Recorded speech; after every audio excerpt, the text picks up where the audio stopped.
జీ5 app download చేసుకుని పూర్తి ఎపిసోడ్లని ఉచితంగా చూడండి. వైదేహి నాలో సగభాగం. తను నాతోనే ఉందని నా ప్రయత్నాన్ని ఇద్దరి ప్రయత్నాలుగా భావించి అనుగ్రహించి స్వామి.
ఇందు చూడు,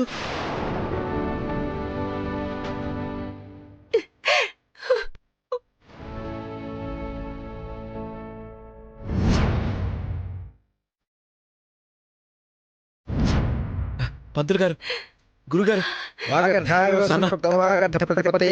జగత్పితరౌ వందే పార్వతీ పరమేశ్వరౌ.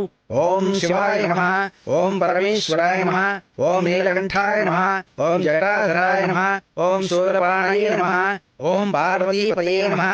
ఓం త్రయంబకం యజామహే సుగంధిం పుష్టివర్ధనం ఉర్వారుకమివ బంధనాన్ మృత్యోర్ముక్షీయమామృతాత్. హర నమః పార్వతీపతయే. హర హర మహాదేవ శంభో శంకర. గురువుగారు, ఆమోదపత్రం లభించింది. ఇక శాప విముక్తి జరిగినట్టే కదా? శివ,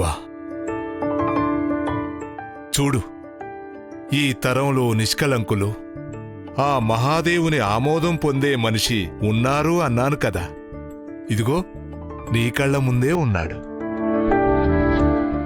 ఉన్నాడు కాని తన ధర్మపత్ని ఎక్కడా?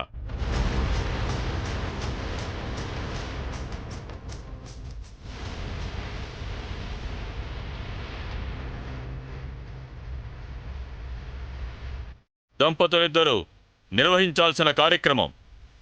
అర్ధాంగికి ఆమోదం లభించి ఆ అఖండ జ్యోతి వెలిగితేనే పాప ప్రక్షాళన పూజలు జరిగేది. అమ్మాలేఖ్య, ఆలోచిస్తావేంటి? తీయి. దేవాంశ్తో 7 అడుగులు వేసిన నీకు తప్పకుండా ఆమోదపత్రం దక్కుతుంది. అయ్యో, 7 అడుగులు వేసింది నేను కాదు, వైశాలి. 3 ముళ్ళు లేక 7 అడుగులు వేయక నేను వెళ్తే రివర్స్లో ఏమీ జరగదు కదా. అలేఖ్య, తీయమ్మా. రామ్మా. తీయమ్మా.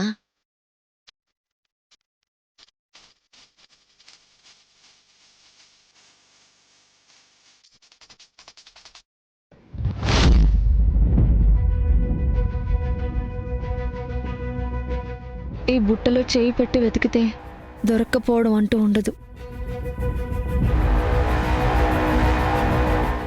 నీడని నిజమని నమ్ముతున్నారు దశరథ రామయ్య.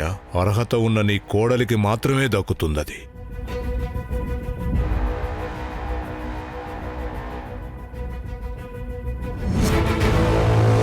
జీ5 యాప్ డౌన్లోడ్ చేసి అన్ని ఎపిసోడ్స్ పూర్తి ఉచితంగా చూడండి.